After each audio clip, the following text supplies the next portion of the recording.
But that taught me a lot about myself. I believe.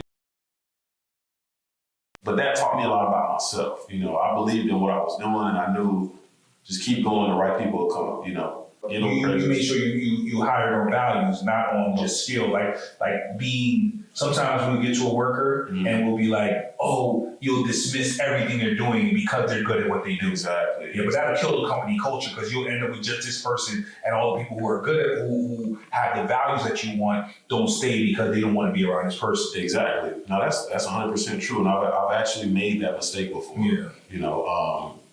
So yes, I hire on values, and not just because they can bench press 580 and move the whole house. Yeah. I don't care about that. If you're on time, respectful, professional.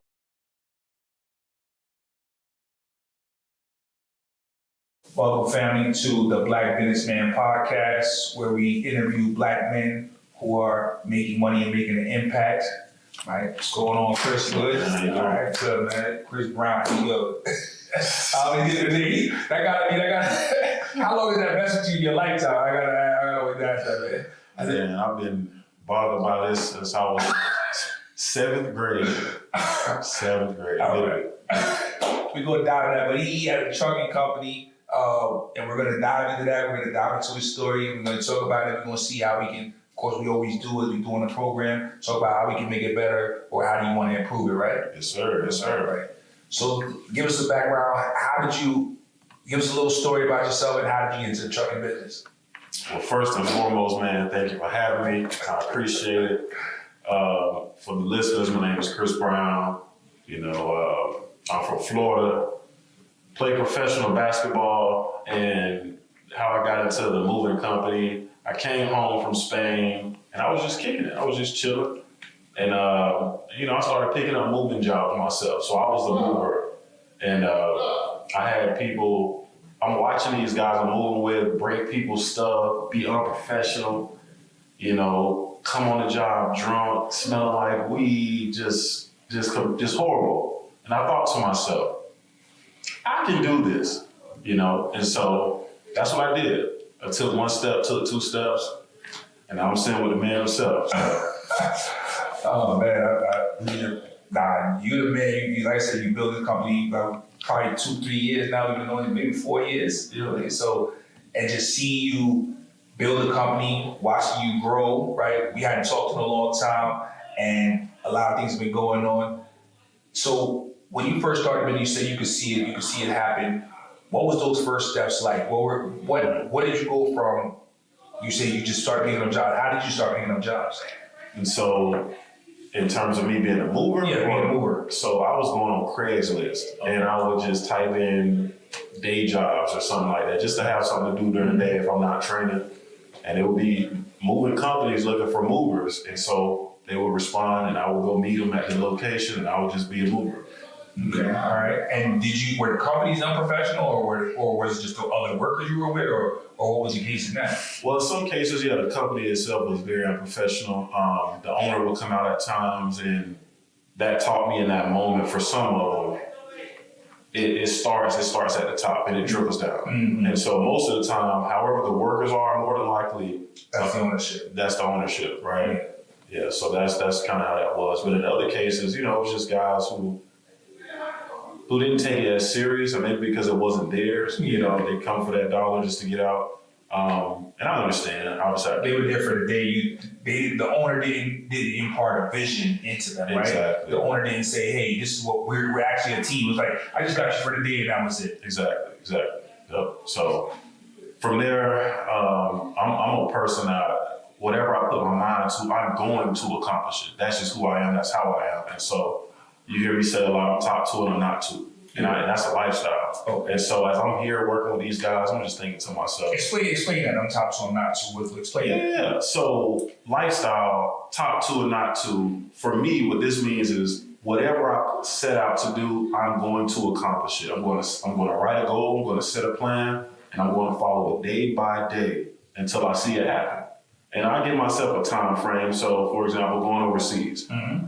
This is the craziest story ever. I had never written a goal before. I've always just in my head, just stuck with it and made it happen. I sat down, I wrote it all out in detail, what I'm eating, how often I'm eating, everything that the food has in it, what time I'm getting up, what time I go to work, what time I'm taking showers. It was Detailed list. very detailed. I stuck with it. I'm up 3 a.m. working out, go take my shower at the gym, go to work, get off work out again, make sure I'm eating in between. It took less than a year for me to go overseas. Okay. You know what I mean? Just being detailed. Just being detailed. I always tell people, your 1 year of dedication of your life will change your whole life, right? Just 1 year of dedication, and you take that 1 year, you say, okay, I'm going to set the goals, forget about the results. Right. Just what are the activities that you know you need to do, and just count yourself doing those activities. Because a lot of times that hinders it, because it's like, I'm not on track to meet the goal, right? But it's like, all right, I'm just going to focus on the activities. This is what I said I need to do. Do I need to knock on 100 doors a day? Do I need to look up 100 people? Do I need to make 100 phone calls? What do I actually need to do? And just having that detailed list, you knew exactly what you're doing, just doing those activities. Even though you had the goal, it still accomplished the goal if they just doing the activities. Exactly. So coming back from overseas, you're on the job, you have it. What made you go from being a day laborer? You said you could do it. What was the vision and then the reality of starting your own company? See this is where it gets funny. So I was hired to help a guy with a semi truck unload maybe 20 pieces maybe. And it probably took 30 minutes, and he gave me $100 for it. And so at the time, I'm like, $100 for 30 minutes. And as he's pulling off, he says, Chris Brown, I appreciate it. If you want to get rich, start a moving company. And he just took off. So I'm sitting here, I can still hear it. I still hear him saying that. And I just paused. I sat in my car in silence. I drove back home in silence. If you want to get rich, start a moving company. And I just hear this for weeks and weeks and weeks. And I'm telling my wife over and over and over and over. And so how I got started, I went to one of the, I was working with one of the guys, another worker, and he told me about an app called Thumbtack. Yeah. He was like, look, man, get you a card, put maybe $30, $40 on it, set you up an account, and go from there. That's all I remember him saying. So I found Thumbtack, and it was 2 of them. So I'm like, I don't even, so I called Thumbtack Pro. This is for the actual the company. Exactly. Yeah, for the service provider. I went through the motions. Man, I was only charging $100 an hour with no minimum. Yeah. So whatever I got is what I got. Yeah. I got my first bean. I followed up, got the job done, probably made $400 in 4 hours. Yeah. And so I was like, hold on, $400 in 4 hours after the overhead, maybe $300, and it just went from there. So working with Thumbtack, how long did you stay on there for? I was only on Thumbtack. I was on Thumbtack less than a year. Okay. Yeah, started at $100 an hour. And it was me and this other guy. We just used to, once I get a notification, I follow up and get the job done, get paid, and I kept doing that. And I actually was the #1 go-to guy in less than a year in the Stone Mountain, Snellville, Lilburn area. So I was getting a lot of calls, And I remember talking to a guy named I'm gonna call him Mr. A. His name's slipping my mind right now. You met him before. He owns a moving company as well. And he was like, Chris, you leaving too much money on the table.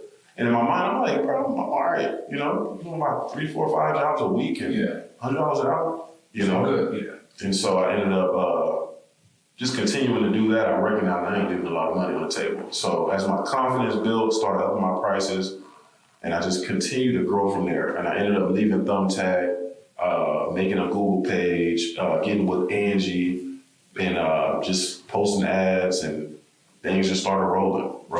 But what made you leave Thumbtack though? If it was so successful, you rolled it. It was overly competitive.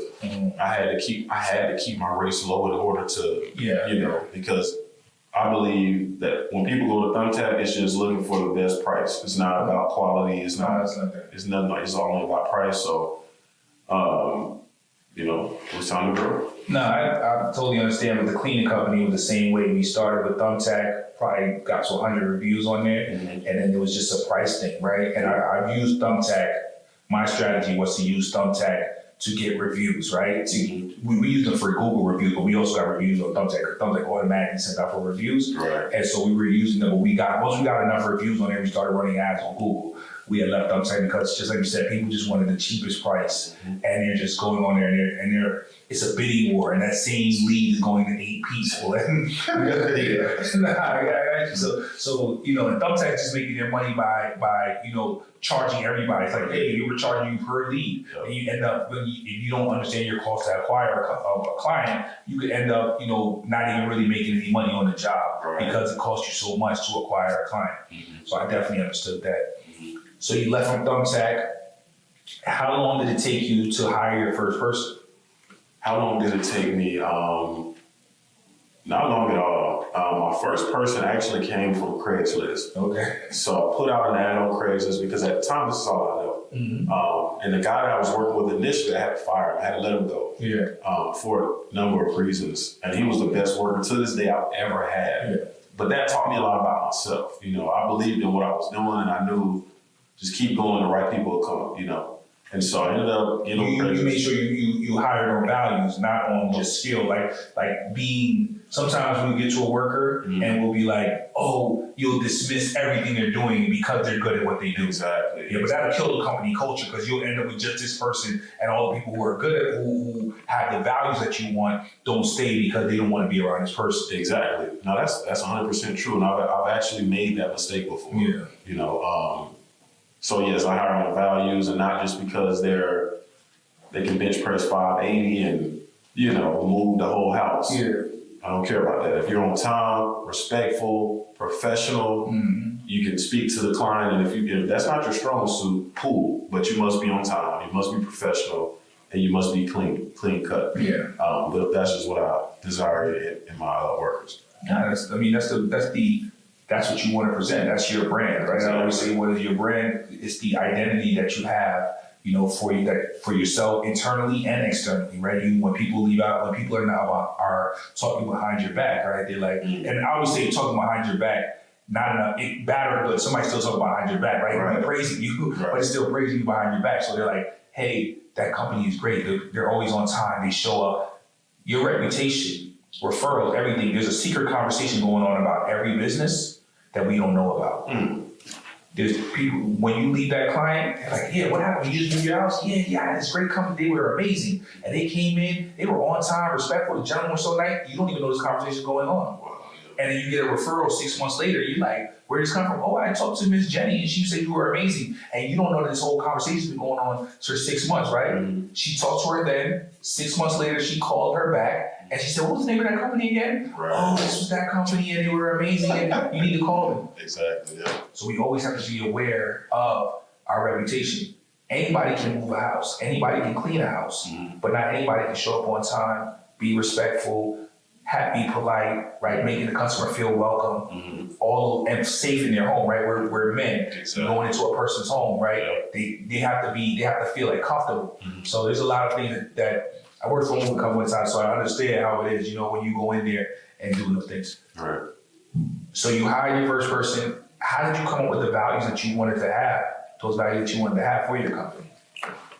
Well, I just looked at me. I looked at how I was brought up, how I was raised, and what I've gotten back from people over the years. And, respectful, on time, hard worker, polite, makes me feel comfortable. And I just thought about it. I'm like, when we go into a stranger's home, all of their personal belongings are there. Everything they own is in this place. We could be anybody, but we're not anybody. We're Brown's Pro Movers. So when we step in here, we're smiling, polite. You don't have to wear cologne or anything, but don't smell. Like you just came off the park bench last night. Right. Showered in 5 days. Exactly. I got you. Exactly. And, at least neutral. Neutral, exactly. And if you're not a great speaker, that's perfectly fine. Just wave, shake a hand if they're comfortable with that. If not, read the room and, just kind of wave your hand. We introduce ourselves for sure.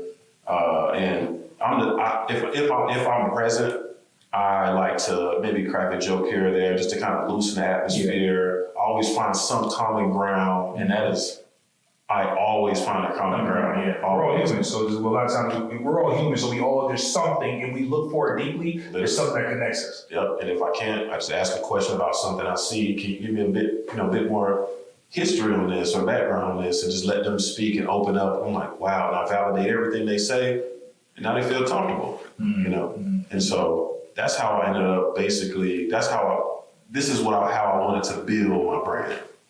Yeah.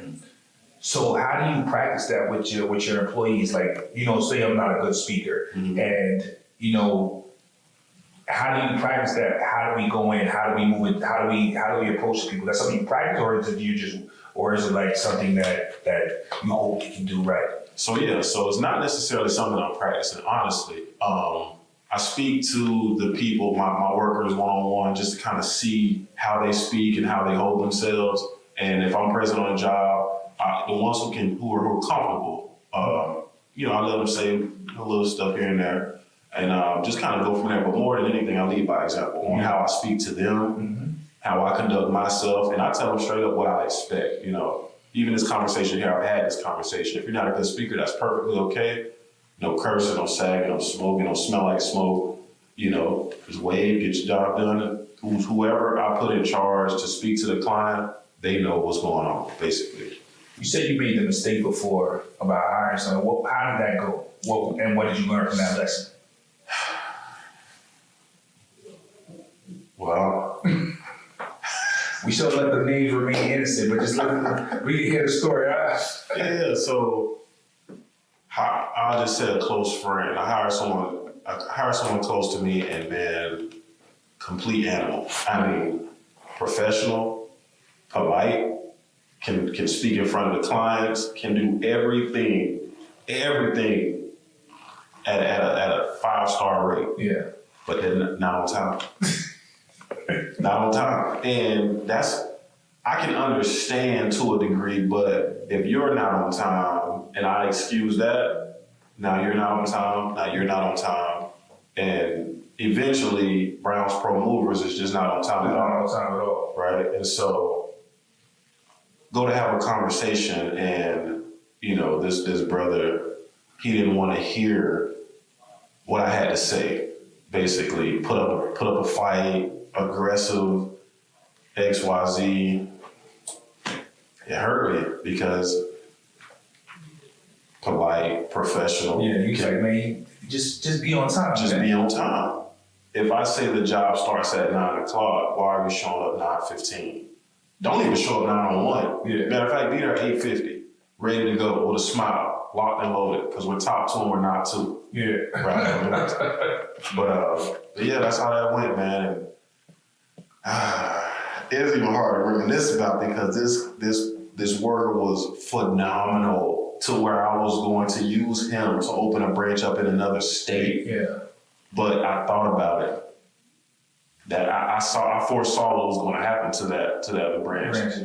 Comedian whole scene, and like I said, that it'll come back around again. Mm-hmm. What I've seen, so we always tear people out just by characteristics, right? For the job, people like to say, "Hey, I'm worth more." I said, "No, your skills are worth more. Mm-hmm. To your parents, you're worth a lot. To your family members, you're worth." I said, "We're not going to count your worth. We're just saying what your skills are worth on the marketplace." Oh, that's good. You know what I mean? So it's not so. I don't want to be like, you're not worth $20. Like, no. Your skills are not worth that. You know what I'm saying? Mm-hmm. So that's all it is. I may not be worth $1 million an hour, right? You know what I mean? Or a game like a LeBron James is, right? That doesn't mean he's more valuable than me, right? My mother would rather have me than have him, right? You know what I mean? So it's just that it's not about value to that person. It's about what skills are you seeing in this arena right here, right? Even LeBron James, I don't know if he can cook, but I'm just using an example. But would he be valuable as a chef in a restaurant, right? In a Japanese, hibachi grill, right? How valuable is he there? That's great. That's great. Yeah. So I always say let's value the skills and not actually valuing your worth as a human being. You're priceless, bro. Yeah. It's priceless. That's beautiful. So just saying so looking for those skills, what you were saying is that I'm always trying to recruit and go off those skills and keep saying, hey, these are the skills, because they're all teachable, right? Just like you said, it's just, do I want to accept them or do I not want to accept them, right? Moving is just maybe, do you have the strength or not? And do you have the agility or not? Once we can get past the, can you actually move something? Everything else, just say when you say, can you actually clean something? Because somebody can't bend there now. They can't bend on their knees. They can't, sometimes you can't scrub. There's certain things you can't physically do. But once we can get past that, now showing up on time, being polite, right? These are all learnable skills. And we're always trying to say, hey, let's see how we can bridge that gap. But when they start telling me, no, I'm not doing that, then we have to part ways, because nobody, not even myself, can be bigger than the business. Wow. Because even if you start showing up late, guess what? The business will fire you. That means bankruptcy. You see what I'm saying? Right. Everybody can get fired, even the boss. Right? Because how many people have told you can do whatever you want to do? Everybody. I told myself, I thought it. But you can't do what you want to do, because if you start doing what you want to do, you'll get fired. You'll find yourself back somewhere working, or just not having a business and looking crazy. Wow. Nobody can do what they want to do. We all have to follow the rules, because if we don't, we may not see the results today, but a year from now, you're gonna be crazy. Like, wow, I got more customers. Why nobody calling me? You be late all the time, fam. You're breaking stuff. You're not making it happen. Wow. So just thinking about that. So establish a This is the man. I need y'all to understand. This man will 10x your business. No. He will 20x your business. He's top 2 and he's not 2. I need you to understand that. So this conversation is just not a catch up. No. Understand, when I leave here, there's work to do.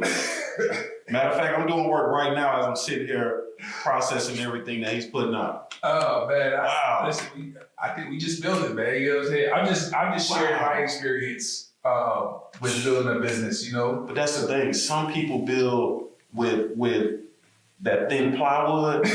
You got that back in the day oak wood. You get what I'm saying? So yeah. I love business, you know what I mean? Like I really believe that if we look at the middle ground, because some people are they're anti-business, right? They're like, oh, business is nothing. And other people are just greedy, right? Yeah. And I said, we look at it as a way to impact people's lives, organizing business activities, bringing people in. I know some people don't like to use the word family, right, in business. I said, no, of course, we're family. Yeah. It's just that if I have to let somebody go, there's people in your family that you don't talk to all the time, right? But I'm saying you're always still welcome to say, hey, how are you doing? What's going on? We just understand at this time, we're not compatible with each other, right? And that's all it is. So even with friendship, I'm very careful about friendship, because I always ask myself, somebody, if it's a friend, my cameraman, that's my friend, right? But my first question was, can you do the job? Right? It's not, hey, because guess what? We're gonna fall out. You see what I'm saying? Because you end up not having a relationship because of the business, when you guys were just good friends, right? Because you weren't looking for all those other qualities. So when we can separate that first, yes. But we want to hire you because you're my man. You see what I'm saying? You're like, that's my friend right there. That's my guy. Yeah. I'm like, all right, but can he do the job? Yeah. Because y'all both gonna be mad. Because you gonna have an expectation, and then he gonna be like, why you because I'm just seeing so many different things when we don't hire like that, and then it always turns out bad because people get mad at their friends for not. I said, but he didn't go through the process. You didn't have him go through a hiring sequence.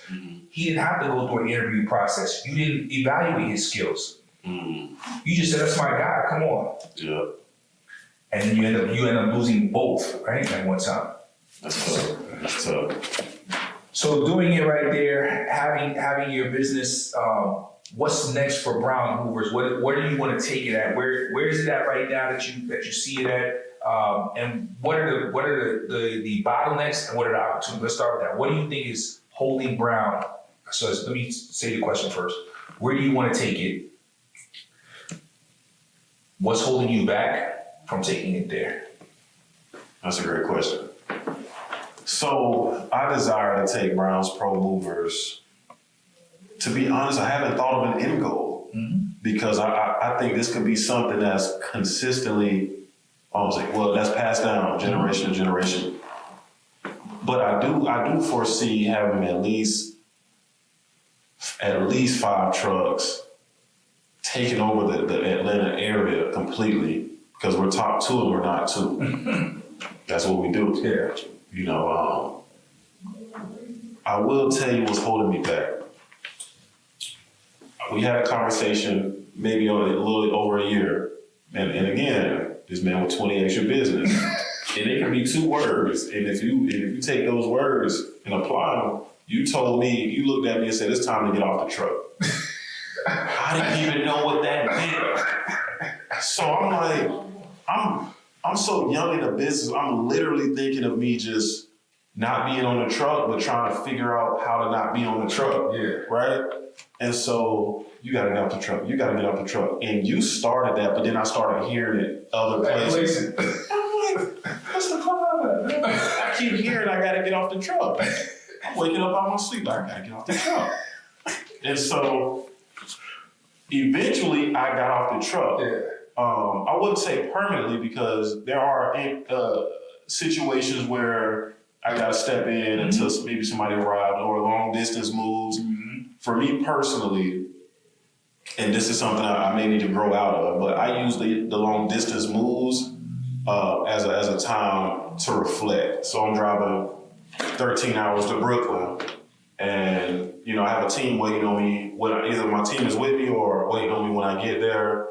And I'm just reflecting. I'm going over, I'm thinking about the stuff you tell me, man, that can 20x the business as I'm driving. And I get there, my team, they'll unload the truck, and I'll be done, you know, sit in a hotel, give me some good food, and embrace the business, I guess you could say, you know. But I will say what's holding me back is I'm off the truck, but I'm answering the phones. I'm responding to emails. I'm sending out contracts. I'm revising the contracts. I'm doing the back office stuff now. You know what I mean? I'm doing my own ads.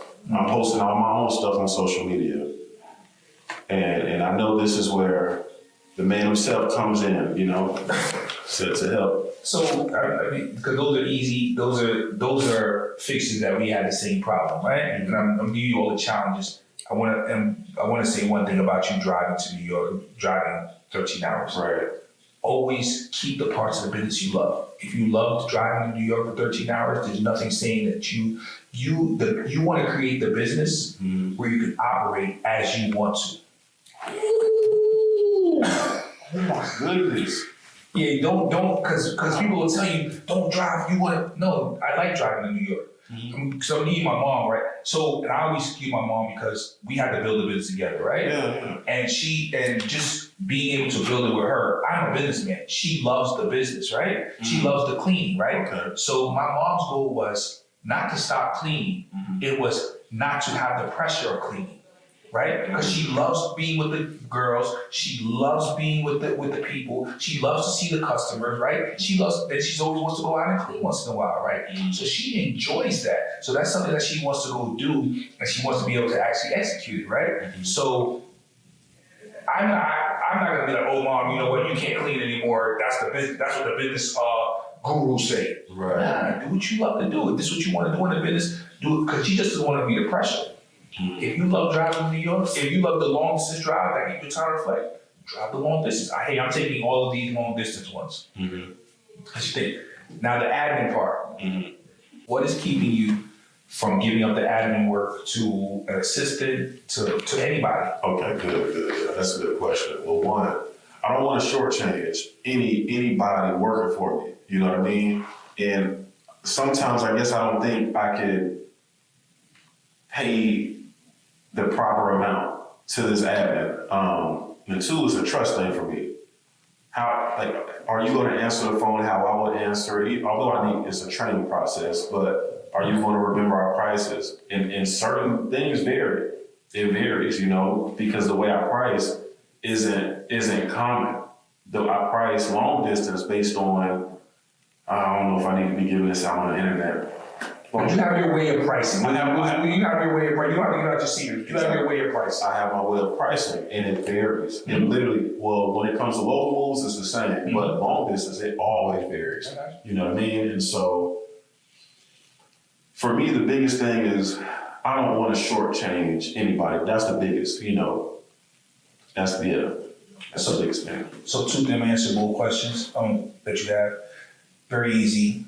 Number one is we have a Jamaican VA service that we use, right? That's how we use all of our, for admin work, right? Mm-hmm. So we ship that overseas. The second thing is trust, right? Mm-hmm. So trust comes back to checklists and checking up, right? Having a way to check up. Mm-hmm. So first you don't have a script, right? And then first we don't give away everything at one time. You don't just say, oh, just admin. I've seen people just say, hey, you know what, just take all that, because people do two things. They either don't let anybody in or they try to give them all at one time. Right. Like, just take over the whole admin office, answer the phones, and they get mad at me. I've done it. Listen, Gina, if you're out there, just understand I apologize, because I was terrible to her. I why are you not doing anything? What's going on? Why you answer like this? And I never gave her a script, right? I didn't show her how to put in the prices. I didn't show her how to do these things, right? And I didn't take them one at a time. First, get somebody, we would look at all your documentation of all the things you have, and you say, okay, first thing I'm gonna let people get the calendar. Just like, I just need somebody in here an hour a day to look at my calendar and make sure my workers are getting to the jobs, right?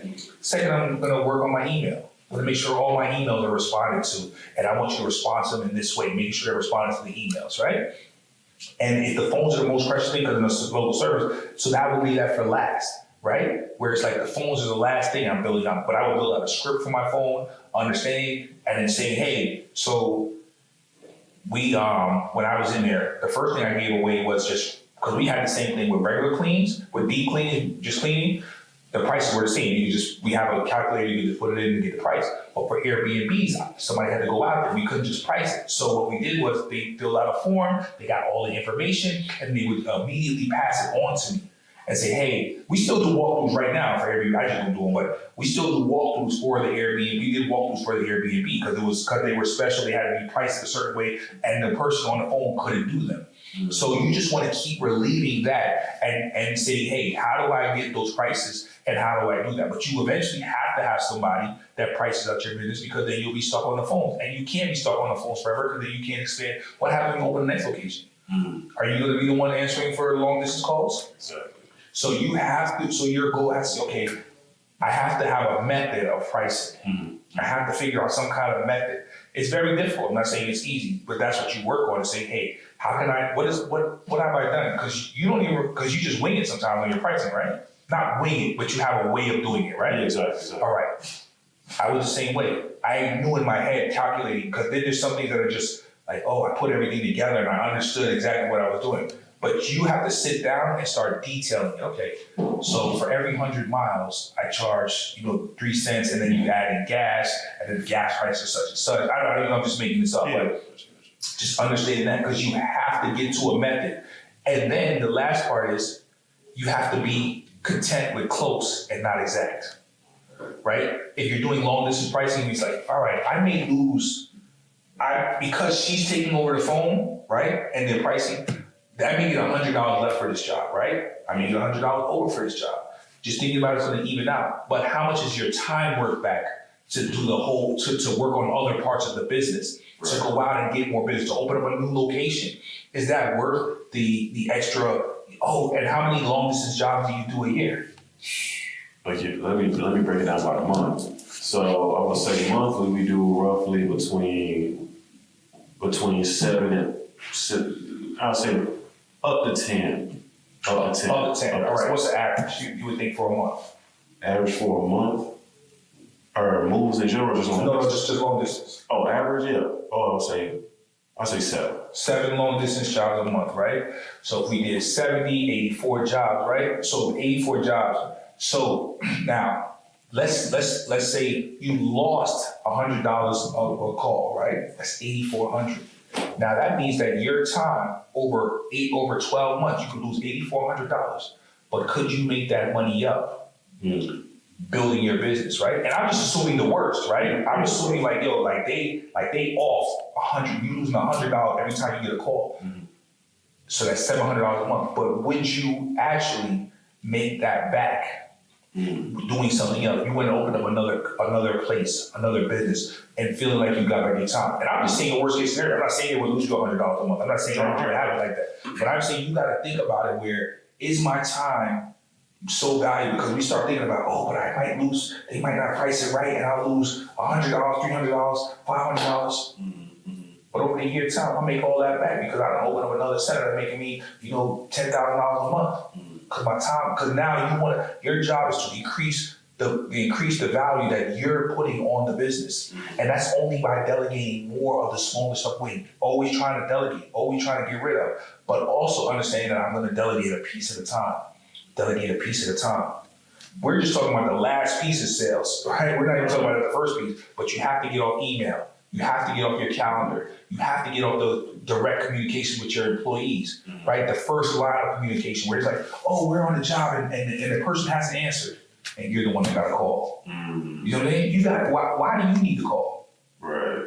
You know what I mean? That's a really good question. Why do you need to call? Can somebody else call? Oh, right, yeah. Somebody else, yeah. Just all those things we just think that we get stuck in. I have to do this.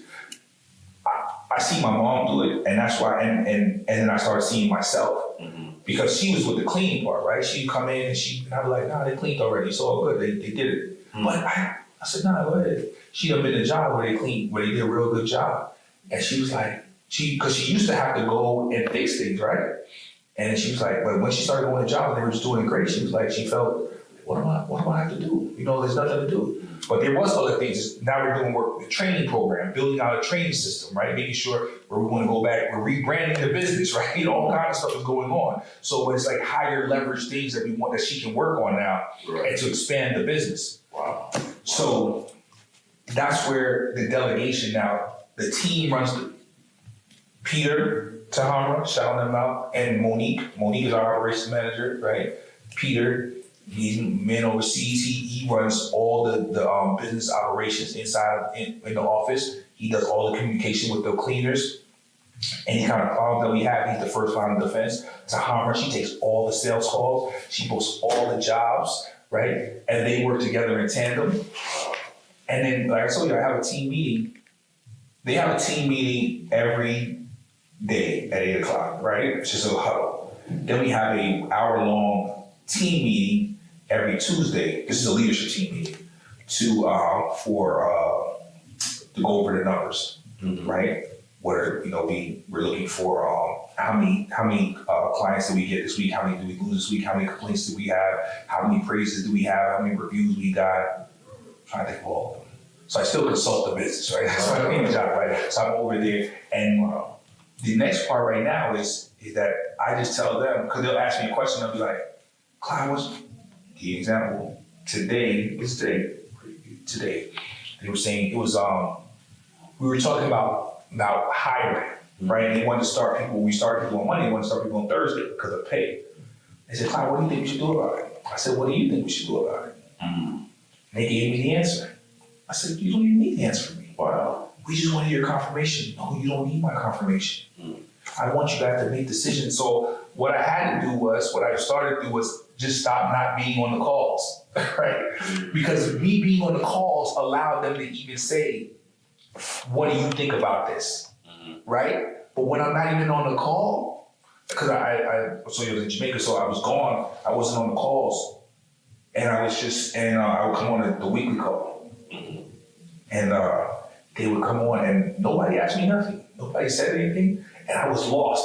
As soon as they came back around, and was like, hey, such and such complained. They had new clients. Everything was easy. Oh, yeah, such and such, yes. Such and such left. We just hired only 3 people. I'm like, what's going on around here? But I run the business by numbers. Yeah.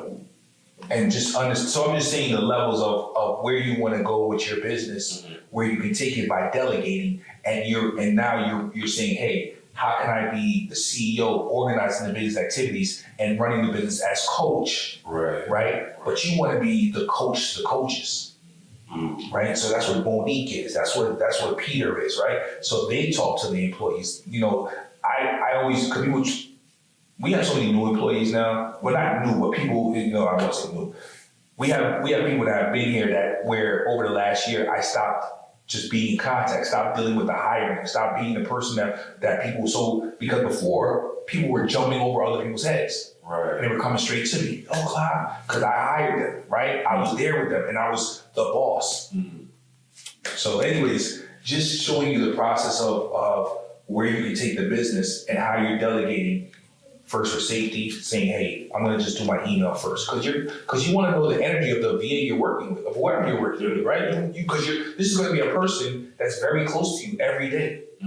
So you wanna make sure, you don't wanna give them the whole business right away and be like, I don't really like this person. Yeah.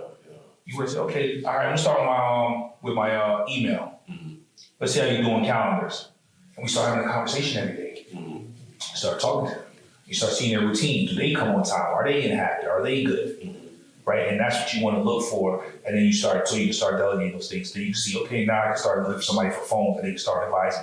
So that's what it looks like. Oh my goodness.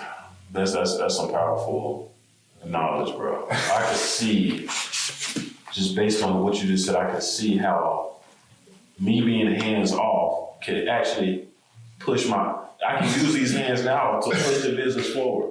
But when my hands are in there, I mean, I'm tired up. Because your hands are on everything, right? They can't do anything else. You can't put your hands are in everything. Exactly. It's locked in. That's a good analogy because you're just locked in. Because you're handcuffing everybody else's growth potential. Man, this is wild. I'm finna 20X tomorrow. Wow, this is powerful. Thank you for that. So we've said all of that, right? What's the next steps? We've said all that. What can you take from this? What do you think is the next thing that you need to do? So this is exactly what I'm gonna do. Y'all hear me? Talk to him or not to. I'm gonna get with this guy right here. And he's gonna teach me how to do this. Because right now, I'm locked up, but I want to be like this, okay? So that's exactly what I'm going to do. We can set up a meeting for tomorrow, literally. And I'm going to trust the process, man. I feel a lot of fear. My fear is coming from because when you were speaking, I was embracing what you were saying, but all I'm thinking about is, dang, you got a lot of people to pay. That's literally what I'm thinking. You got a lot of people to pay. Right now, I only have my workers and my assistant.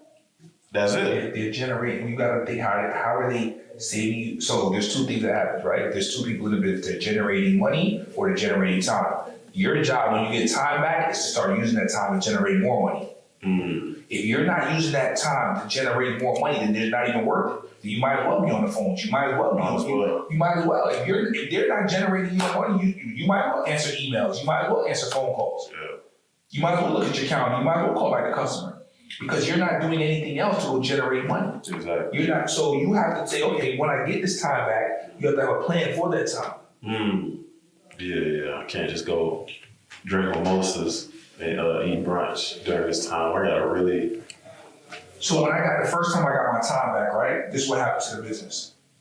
The business maintained without me. It didn't grow. You know what I'm saying? So you can get it to where the business will maintain without you, because nobody else knows how to do revenue generating activities. Right. So now they don't need me. They have a flyer program. They have a marketing program. They know how to make sure that because the business grows without me because we mastered the hiring, client retention, employee retention, right? Making sure that we're doing the marketing, offline, online marketing, right? So all of these things are growing without me. Because I always have a joke so we do ads and stuff like that. So, and it'll be like, and I'll come back and I'll see a bill, because we spend about 20,000 in ads every month, right? And I'm like,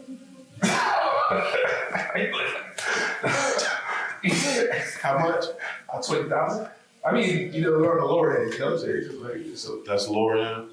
I mean, if you spend 20,000 in ads, right? Or you got to think about this, right? Our ticket is lower than yours. So when we spend 20,000, we're looking to get recurring clients. We have to wait a while before we're seeing the money, right? So our average client, the average lifetime value of a client is 2 years, right? So we're averaging $3,600 per year per client. They make it for $7,200. So we have to see what are we paying to get a client? What's the cost per client that we're acquiring, right? So we have to know all these numbers to be able. So when we spend 20,000, it takes a while to come back, right? But now we're in a place where it comes back easily, right? So sometimes we don't have to spend that much money. Sometimes it goes down where we don't have. It's just coming on more employees, and I go through 2 phases of the business. One phase is getting more clients. Then when I get a lot of clients, I stop. Because now we have to make the cleaners better. Yeah. So sometimes we just be like, oh, we just keep adding on a lot of people.